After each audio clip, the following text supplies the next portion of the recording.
Hi hello, എല്ലാവരും സുഖമായിട്ടിരിക്കുന്നോ? ഇതിപ്പം കുറച്ച് ദിവസം മുന്നേ എടുത്തൊരു വീഡിയോ ആണ്. നമ്മൾ കർക്കിടക വാവിൻ്റെ അന്ന് ഷോർട്സ് ഇട്ടിട്ടില്ലായിരുന്നോ? അന്ന് എടുത്തു വെച്ച വീഡിയോ ആണ്. പക്ഷേ അത് അപ്ലോഡ് ചെയ്യാൻ പല തടസ്സങ്ങളും ഒന്നും നടന്നില്ല. എഡിറ്റ് ചെയ്യുന്ന സമയത്ത് തന്നെ എനിക്ക് തോന്നുന്നു ഒരു 10 തവണയുടെ അടുത്തൊക്കെ ഞാൻ വോയിസ് ഓവർ കൊടുത്തിട്ടുണ്ട്. ഇവിടെ അടുത്തൊരു വീട്ടിൽ ടൈലിൻ്റെ പണി നടക്കുമായിരുന്നു. അപ്പോൾ ആ മെഷീൻ്റെ ശബ്ദം ഭയങ്കരമായിട്ട് ഇതിനകത്തോട്ട് റിഫ്ലക്റ്റ് ചെയ്യുന്നത് കൊണ്ട് നിങ്ങൾക്ക് കേൾക്കുന്നവർക്കും അതൊരു ബുദ്ധിമുട്ടാവുമെന്ന് വിചാരിച്ചിട്ട് അതൊന്ന് കഴിയട്ടെ എന്ന് പറഞ്ഞ് വെച്ചതായിരുന്നു. പിന്നെ ഇന്നലെ ഞാൻ ഓൾറെഡി ഈ വീഡിയോ കഷ്ടപ്പെട്ട് എഡിറ്റ് ചെയ്ത് അപ്ലോഡും ചെയ്തു. കുറച്ച് കഴിഞ്ഞിട്ട് ഇതിൻ്റെ തൊട്ട് താഴെ പെൻഡിങ്ങിൽ കിടന്ന 2 വീഡിയോ ഡിലീറ്റ് ചെയ്ത കൂട്ടത്തിൽ ഇതും കൂടിയിട്ട് ഡിലീറ്റ് ആയിപ്പോയി. 1-2 ആൾക്കാർ കണ്ടതിന് ശേഷമാണ് ഡിലീറ്റ് ആയെന്ന് തോന്നുന്നു. അപ്പം ഞാൻ രാവിലെ വീഡിയോ എടുക്കണം എന്ന് വിചാരിച്ചിട്ട് എല്ലാം സെറ്റ് ചെയ്തൊക്കെ വെച്ചതായിരുന്നു. പക്ഷേ വീഡിയോ എടുത്തു തരുന്ന ആൾ പുറത്ത് പോയിട്ട് ലേറ്റായിട്ട് വന്നതുകൊണ്ട് ഞാൻ ഓൾമോസ്റ്റ് കുക്കിങ്ങിൻ്റെ കുറച്ച് പരിപാടികളൊക്കെ തുടങ്ങി. പിന്നെ അതിനുശേഷം ഒന്നുകൂടെ ക്ലീൻ ചെയ്തിട്ടൊന്നും എടുക്കാൻ നിന്നില്ല. അത് തന്നെ അങ്ങ് കണ്ടിന്യൂ ചെയ്യാമെന്ന് വിചാരിച്ചു. അപ്പോൾ ഓൾറെഡി ഞാൻ പയറൊക്കെ അടുപ്പിൽ വെച്ചതായിരുന്നു. അതിനുശേഷം വീണ്ടും ഞാനതൊന്നുകൂടെ എടുത്തിട്ട് തട്ടുന്ന രംഗം നിങ്ങൾ നേരത്തെ കണ്ടത്. അതിനകത്ത് കിടന്ന പച്ചമുളകും ഉള്ളിയൊക്കെ വെന്തതുകൊണ്ട് വേറെ വീണ്ടും ഒന്നും കൂടി ഇട്ടു. എന്നിട്ട് മറ്റേ ഞാൻ എടുത്ത് വെച്ചു. കാരണം അരയ്ക്കുമ്പോൾ അതിനകത്തേക്ക് ഇട്ടിട്ട് ഒരുമിച്ച് അരച്ചെടുക്കാമല്ലോ എന്ന് വിചാരിച്ചു. അപ്പോൾ ഇന്നത്തെ വീഡിയോയിൽ നമ്മൾ റെസിപ്പീസ് ഒന്നും ഷെയർ ചെയ്യുന്നില്ല. കാരണം നോർമലി എല്ലാവരും വെക്കുന്ന പോലത്തെ സാധാ സാധനങ്ങൾ തന്നെയാണ് ഉണ്ടാക്കിയത്. സ്പെഷ്യലായിട്ട് ഒന്നും ചെയ്തിട്ടില്ല. അപ്പോൾ പിന്നെ റെസിപ്പി ഷെയർ ചെയ്യേണ്ടെന്ന് വിചാരിച്ചു. പിന്നെ രണ്ടാമതായിട്ട് എനിക്ക് വീഡിയോ എടുത്തു തരാൻ ആളില്ലാഞ്ഞത് കൊണ്ട് ഞാൻ എൻ്റെ ഇടത് കൈ കൊണ്ട് ഫോൺ പിടിച്ചിട്ട് വലത് കൈ കൊണ്ടാണ് കുക്കൊക്കെ ചെയ്തത്. അപ്പോൾ ചില സാഹചര്യത്തിലൊക്കെ നമുക്കിത് ഇളക്കുകയും മറിച്ചിടുകയൊക്കെ ചെയ്യേണ്ടി വരുമ്പോഴത്തേക്ക് ഫോൺ താത്തു വെക്കേണ്ട സാഹചര്യമൊക്കെ വരും. അപ്പോൾ അതുകൊണ്ട് തന്നെ ഒരു കംപ്ലീറ്റ് പാർട്ട് ഒന്നിൻ്റെയും കിട്ടിയിട്ടില്ല.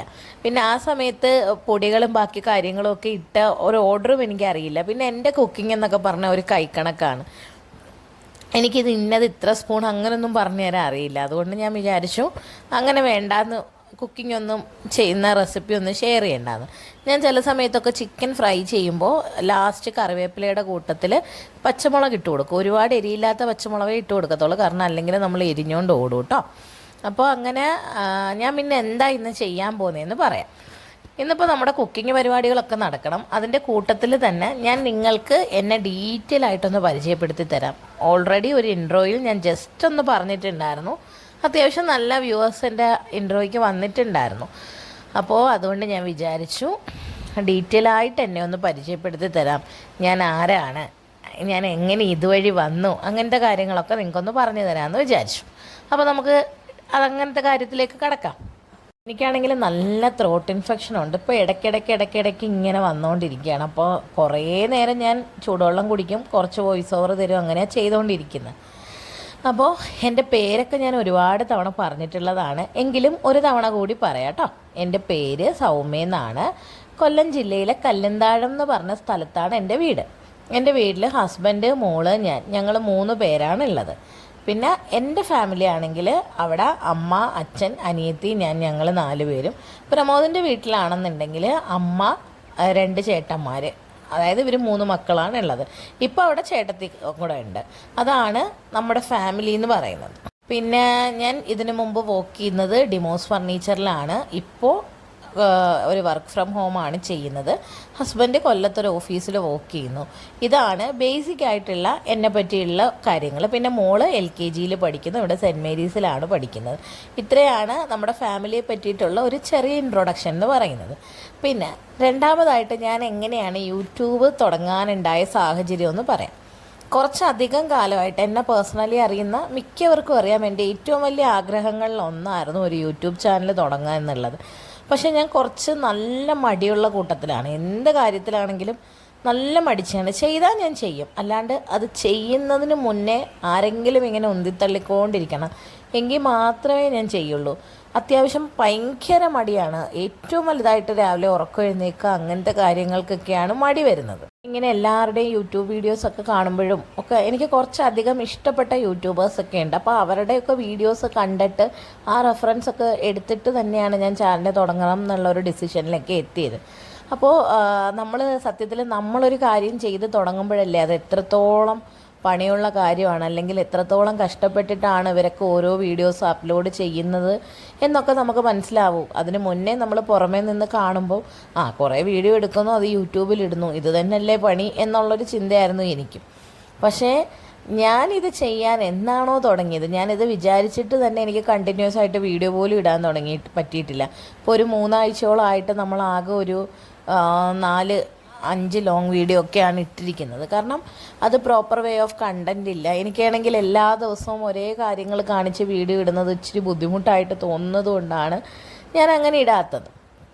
അപ്പോൾ അങ്ങനെ കുറച്ചധികം കാര്യങ്ങളുണ്ട്. പിന്നെ നമ്മൾ പ്രത്യേകിച്ച് വോക്കിംഗ് ആയിട്ടുള്ളവരൊക്കെ ആണെങ്കിൽ അവരുടെ ജോലി കഴിഞ്ഞിട്ട് വന്നിട്ട് വേണം ബാക്കി വീഡിയോയുടെ ബാക്കിയുള്ള കാര്യങ്ങൾ, എഡിറ്റിങ്, വോയിസ് ഓവർ, അപ്ലോഡിങ്, അങ്ങനത്തെ എല്ലാ കാര്യങ്ങളും ചെയ്യാൻ. അപ്പോൾ അതൊക്കെ അത്യാവശ്യം ഒരു ടൈം മാനേജ്മെൻറ്റ് ഉള്ളൊരു കാര്യം തന്നെയാണെന്ന് നമ്മൾ ഇതിലേക്ക് വന്നപ്പോഴാണ് മനസ്സിലായത്.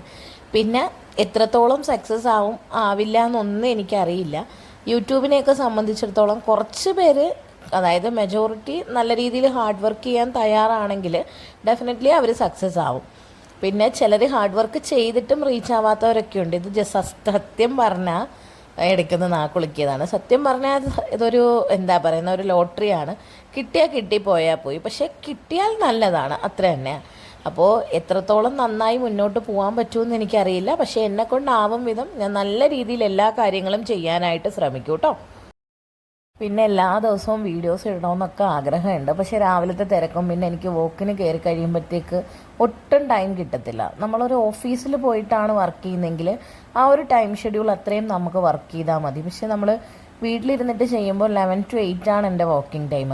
അറിയാമല്ലോ, ഒരു ഏകദേശം നല്ലൊരു സമയം അങ്ങനെ അങ്ങ് പോയി. ഇതിൻ്റെ ഇടയ്ക്ക് ഒരു 1 hour ലഞ്ച് ബ്രേക്കും ഒരു ½ ടീ ബ്രേക്കും കിട്ടുന്നുണ്ട്. അപ്പോൾ ആ സമയത്ത് ഈ ടീ ബ്രേക്കിൻ്റെ സമയത്ത് മോളുടെ കാര്യങ്ങളൊക്കെയാണ് നോക്കുന്നത്. അവൾ സ്കൂളിൽ നിന്ന് വന്നിട്ട് ഇരിക്കുന്നൊരു സമയമൊക്കെ ആയിരിക്കും.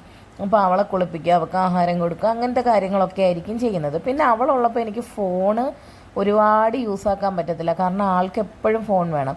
എൻ്റെ മോളാണെങ്കിൽ ഇങ്ങനെ ഫോൺ ചോദിച്ചുകൊണ്ടേ ഇരിക്കും. അതുകൊണ്ട് ഞാൻ ചില സമയത്ത് ആ ഒരു സമയം എഡിറ്റിങ് കാര്യങ്ങൾക്കൊന്നും വേണ്ടിയിട്ട് യൂസ് ചെയ്യത്തില്ല. മെജോറിറ്റി രാവിലെ 11 മണിക്ക് മുന്നേ ഉള്ള സമയമായിരിക്കും എന്തെങ്കിലും വീഡിയോസ് എഡിറ്റ് ചെയ്യാനും അതിനൊക്കെ വേണ്ടിയിട്ട് യൂസ് ചെയ്യുന്നൊരു സമയം. ഇവിടെ 100 രൂപ ഇരിക്കുന്നത് മറന്നുപോയതൊന്നുമല്ല. ഞാൻ എന്തോ വാങ്ങിയിട്ട് അതിൻ്റെ ഇടയിലോട്ടൊക്കെ കയറ്റി വെക്കും. പിന്നെ എപ്പോഴെങ്കിലും ഒക്കെ ആയിരിക്കും ആവശ്യങ്ങൾ വരുമ്പോൾ അവിടെ നിന്നൊക്കെയാണ് പറക്കിയെടുക്കുന്നത്. അപ്പോൾ അങ്ങനെയാണ് ഈ യൂട്യൂബ് തുടങ്ങാനുണ്ടായ സാഹചര്യം. ആദ്യമേ ഞാൻ വിചാരിച്ചു ഇൻസ്റ്റ ആക്റ്റീവാക്കി അതിലേക്ക് വീഡിയോസൊക്കെ ഇട്ട് കുറച്ച് ഫോളോവേഴ്സൊക്കെ ഉണ്ടായതിന് ശേഷം നമുക്ക് യൂട്യൂബ് തുടങ്ങാം. ഇൻസ്റ്റയൊക്കെ ഞാൻ പബ്ലിക് അക്കൗണ്ട് ആക്കിയിട്ട് ഞാൻ പ്രൈവറ്റായിട്ട് വെച്ചിരുന്ന സമയത്ത് ഇടുന്ന അത്ര പോലും പോസ്റ്റുകളൊന്നും ഞാൻ ഇടത്തില്ല. പിന്നെ വല്ലപ്പോഴും കൂടുമ്പോഴൊക്കെ ഇടും. പക്ഷേ ഇടുന്നതിനൊക്കെ അത്യാവശ്യം നല്ല രീതിയിൽ സപ്പോർട്ടൊക്കെ കിട്ടുന്നുണ്ട്. പിന്നെ എനിക്ക് ഏറ്റവും സന്തോഷമുള്ളൊരു കാര്യം എന്താണെന്നറിയാമോ? ഞാൻ യൂട്യൂബ് തുടങ്ങിയിട്ടൊരു 3 ആഴ്ച ആയിട്ടേ ഉള്ളൂ. പക്ഷേ ഇതിനിടയ്ക്കൊക്കെ ഇൻസ്റ്റയിലൊക്കെ ആണെങ്കിലും എനിക്ക് കുറേ കുട്ടികൾ പേഴ്സണൽ മെസ്സേജൊക്കെ അയക്കാൻ തുടങ്ങിയിട്ടുണ്ട്. അപ്പോൾ അതെനിക്ക് ഭയങ്കര സന്തോഷം കേട്ടോ. കാരണം നമുക്കറിയില്ല, നമുക്ക് വേണ്ടിയിട്ട് കുറച്ച് സമയം അവർ മാറ്റി വെക്കുന്നുണ്ട്. അങ്ങനത്തെ കാര്യങ്ങളൊക്കെ എന്തോ എനിക്ക് ഭയങ്കര സന്തോഷമാണത്. കാരണം എന്നോട് 2-3 കുട്ടികളൊക്കെ ഇങ്ങനെ മെസ്സേജ് അയച്ചിട്ടുണ്ടായിരുന്നു. ചേച്ചിയുടെ സംസാരം ഭയങ്കര ഇഷ്ടമാണ്, നന്നായിട്ട് ചേച്ചീനെ നല്ല രീതിയിലൊന്ന് പരിചയപ്പെടുത്തി തരണം എന്നൊക്കെ പറഞ്ഞിട്ടുണ്ടായിരുന്നു. അപ്പോൾ ഞാൻ അവരെയൊക്കെ കൺസിഡർ ചെയ്തിട്ട് തന്നെയാണ് ഈ വീഡിയോ എടുക്കുന്നത്. കാരണം നമ്മുടെ ഇൻസ്റ്റ ഐ ഡിയൊക്കെ തിരക്കി പിടിച്ച്, കാരണം അത്യാവശ്യം ഫോളോവേഴ്സൊന്നും ഇല്ലാത്ത ആളാണ് ഞാൻ ഇൻസ്റ്റയിലൊക്കെ. അതൊക്കെ കണ്ടുപിടിച്ചിട്ട് എനിക്ക് മെസ്സേജ് അയച്ചപ്പോൾ എനിക്കത് ഭയങ്കര സന്തോഷമായി. ഞാൻ പിന്നെ എനിക്ക് വരുന്ന മെജോറിറ്റി മെസ്സേജും ഒക്കെ നോക്കുന്ന ഒരാളാണ്. കാരണം അവർ ഒരാളാണെങ്കിൽ പോലും നമുക്ക് വേണ്ടിയിട്ട് കുറച്ച് സമയം മാറ്റി വെക്കുന്നുണ്ടെങ്കിൽ നമ്മളും അവർക്ക് വേണ്ടി കുറച്ച് സമയം മാറ്റി വെക്കണം എന്ന് വിശ്വസിക്കുന്ന ഒരാളാണ് ഞാൻ. പിന്നെ എനിക്കാണെങ്കിൽ ഇങ്ങനെ എല്ലാവരും എല്ലാവരോടും നല്ല രീതിയിൽ കമ്പനി കൂടാനും എല്ലാവരുമായിട്ട് പെട്ടെന്ന് സംസാരിക്കാനും ഒന്നും യാതൊരു മടിയില്ലാത്ത ആളാണ് ഞാൻ. പെട്ടെന്ന് തന്നെ എല്ലാവരുമായിട്ടും കൂട്ടാവും. ഞാൻ നല്ല രീതിയിൽ കമ്പനി ആവുകയും ചെയ്യും. അതുപോലെ തന്നെ എനിക്ക് ചില സമയങ്ങളിൽ പെട്ടെന്ന് ദേഷ്യം വരും. ആ ഒരു സെക്കൻഡിൽ തന്നെ അത് തീരുകയും ചെയ്യും. അതാണ് എൻ്റെ പ്രത്യേകത. പിന്നെ എന്താണെന്ന് ചോദിച്ചാൽ, പിന്നെ ഞങ്ങളുടെ മാരേജ് ഞാൻ പറയാം. ഞങ്ങളുടെ ഒരു ലവ് മാരേജ് ആയിരുന്നു. ആദ്യമേയൊക്കെ കുറച്ച് പൊട്ടിത്തെറികളൊക്കെ ഉണ്ടായിരുന്നെങ്കിലും പിന്നീട് അതൊക്കെ ഓക്കെ ആയി. ഹാപ്പി ആയിട്ട് നമ്മൾ ജീവിക്കുന്നു. ഇത്രയൊക്കെയാണ് ബേസിക്കായിട്ട് എന്നെപ്പറ്റി പറയാനുള്ളത്. പിന്നെ എന്തെങ്കിലുമൊക്കെ ഡീറ്റെയിൽ ആയിട്ട് വേണം എന്നുണ്ടെങ്കിൽ അത് മാത്രമായിട്ടുള്ള വീഡിയോസൊക്കെ ഇനി അങ്ങോട്ടേക്ക് വരുന്ന സമയത്തൊക്കെ ചെയ്യാം എന്ന് വിചാരിക്കുന്നു. അപ്പോൾ എല്ലാവർക്കും ഒരു നല്ല ദിവസം നേരുന്നു. ഈ ഒരു സമയം കൊണ്ട് ഓൾമോസ്റ്റ് നമ്മുടെ ബാക്കിയുള്ള എല്ലാ കുക്കിംഗ് പരിപാടികളും കഴിഞ്ഞു. അപ്പം ഞാൻ പായസം മിക്സ് വെച്ചിട്ട് കുറച്ചുകൂടി ടേസ്റ്റി ആയിട്ട് പായസം ഉണ്ടാക്കുന്ന ഒരു മെത്തേഡും കൂടെ നിങ്ങൾക്ക് പറഞ്ഞുതരാം. നമ്മുടെ പാക്കറ്റിൽ പായസം മിക്സ് എടുത്തിട്ട് കുറച്ച് നെയ്യ് ആദ്യമേ നന്നായിട്ട് ഒഴിക്കുക. എന്നിട്ട് ഇത് തട്ടിയിട്ടിട്ട് ഇതൊന്ന് സോർട്ട് ചെയ്യുക. നല്ല രീതിയിൽ സോർട്ട് ചെയ്യുമ്പോഴത്തേക്ക് ആ ഒരു ഫ്ലേവർ വരുമല്ലോ, ആ വെർമസലിക്കും അതിനകത്തേക്കും ഒക്കെ ആ നെയ്യിൻ്റെ മണം വരും. അതിനുശേഷം നമ്മൾ ഒരു ചെറിയ 1/2 ലിറ്ററിൻ്റെ പാലുണ്ടല്ലോ, അതൊഴിച്ചിട്ട് അതിനകത്ത് തന്നെ കുറച്ചുകൂടി വെള്ളവും കൂടി ഒഴിച്ചിട്ട് ഇത് നന്നായിട്ട് വേവിക്കുക. അതിനകത്ത് കിടക്കുന്ന ചവ്വരി കുറച്ച് പാടായിരിക്കും വെന്ത് കിട്ടാൻ, എന്നാലും നല്ല രീതിയിൽ വേവിക്കുക. ആ പാല് വറ്റി തീരുമ്പോഴത്തേക്ക് കുറച്ചുകൂടി പാൽ ഒഴിച്ച് കൊടുത്തിട്ട് വേവിച്ചതിന് ശേഷം ബാക്കി 1 കവർ പാലും കൂടെ ഒഴിച്ച് കൊടുത്ത് അത് നല്ല രീതിയിൽ വറ്റിച്ചെടുക്കുമ്പോഴത്തേക്ക് നല്ല സൂപ്പർ പായസം റെഡിയാണ്. മിൽക്ക് മെയ്ഡ് ഒന്നും ഇതിനകത്ത് ഒഴിച്ച് കൊടുക്കണ്ട, കാരണം ഇതിന് തന്നെ ഒരു എക്സ്ട്രാ മധുരമാണ്. പിന്നെ നമ്മൾ ആ ഒരു നെയ്യിൻ്റെ ഇതും കൂടി ഒഴിച്ച് കൊടുക്കുന്നതുകൊണ്ട് നല്ല രീതിയിൽ ഒരു ഫ്ലേവർ ആട്ടോ ആ പായസത്തിന്. ഇതിന് നന്നായിട്ട് നെയ്യ് കാണാൻ പറ്റും. കുറച്ച് നല്ല രീതിയിൽ നെയ്യ് ഇട്ട് കൊടുക്കണം. നമ്മൾ അണ്ടിപ്പരിപ്പോ അല്ലെങ്കിൽ അങ്ങനത്തെ കാര്യങ്ങളോ ഒന്നും നെയ്യിൽ വറുക്കുന്നില്ലല്ലോ. ബൈ ചാൻസ് അങ്ങനെ അണ്ടിപ്പരിപ്പോ തേങ്ങയൊക്കെ വറുക്കണം എന്നുണ്ടെങ്കിൽ ആദ്യമേ ആ നെയ്യ് ഇടുന്ന സമയത്ത് അത് വറുത്ത് കോരിയിട്ട് ആ നെയ്യിലേക്ക് തന്നെ നമ്മൾ ഈ വെർമസലി ഇട്ട് കൊടുത്താൽ മതി. അല്ലാണ്ട് പിന്നെ അത് വറുത്ത് ഒന്നുകൂടെ വറുത്തൊഴിക്കേണ്ട ആവശ്യമൊന്നും വരുന്നില്ല. ഇപ്പോൾ ഇവിടെ ഓൾമോസ്റ്റ് നല്ല രീതിയിൽ തിളച്ച് വരുന്നുണ്ട്, പക്ഷേ വെന്തിട്ടില്ല. വെർമിസലി വെന്തിട്ടുണ്ട്, പക്ഷെ അതിനകത്ത് കിടക്കുന്ന ആ ചവ്വരുതാണ്ട പച്ചയായിട്ട് തന്നെ നിൽക്കുകയാണ്. അപ്പോൾ അതും കൂടി വെന്ത് വരണം. അപ്പോൾ അതവിടെ ഇരുന്ന് വെന്തോട്ടെ. അപ്പോഴത്തേക്ക് നമുക്ക് ഇന്ന് എന്തൊക്കെയാണ് ഉണ്ടാക്കിയെന്നുള്ളത് കാണാം കേട്ടോ.